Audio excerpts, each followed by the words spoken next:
Bonjour, nous sommes le mercredi 26 mars 2025 et je vous propose la situation des cultures de cette semaine.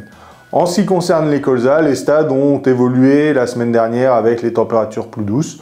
Donc maintenant, on est pour la majorité des parcelles au stade D2, c'est-à-dire que l'inflorescence est visible, mais que les boutons sont encore à coller.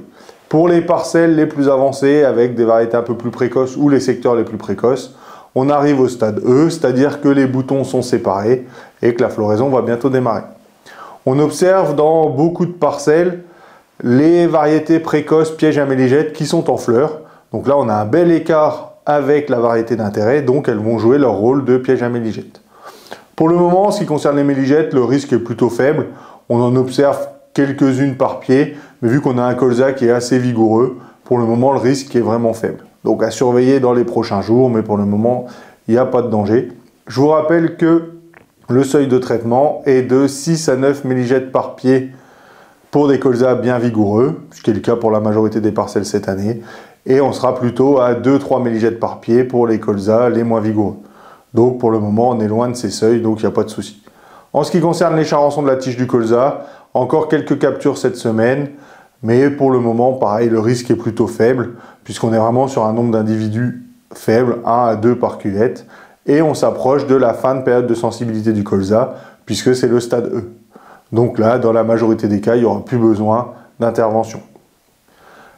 Donc là, si ça n'a pas encore été fait, au vu des stades, il faut maintenant solder l'azote, en espérant qu'on ait un peu d'eau en fin de semaine pour valoriser cet azote. En ce qui concerne les orges d'hiver, elles sont majoritairement au stade épi 1 cm, donc c'est le stade repère pour apporter l'azote, mais il est encore un peu tôt pour faire les régulateurs. Au niveau des blés, les premiers semis de tout début octobre et les semis du 15 octobre, là quand on a pu redémarrer les semis, arrivent au stade épi 1 cm en fonction des secteurs et des variétés.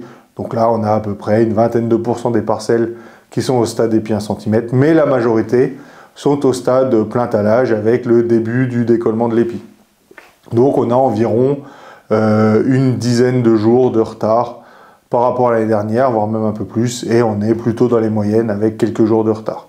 Donc rien d'inquiétant. Donc là, on peut penser à réguler pour les blés, surtout pour les premiers semis. Je vous rappelle que les critères à prendre en compte pour le régulateur, c'est le choix de la variété. Donc là, on a de moins en moins de variétés sensibles à l'averse. La date de semis, donc si on a semé de bonne heure, on augmente le risque.